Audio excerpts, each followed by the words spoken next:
انت نظامك عندي ايه يا دكتور؟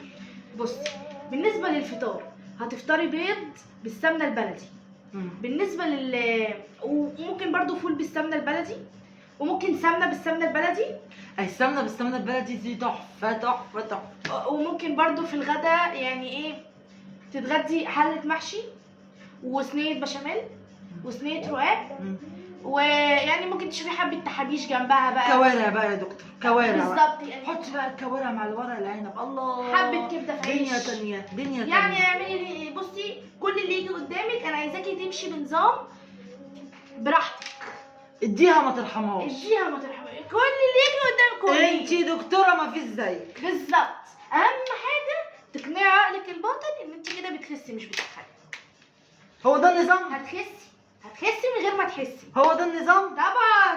انت مية جايه يا مية. دكتوره، انت جايه اي حد ولا ايه؟ 100 100.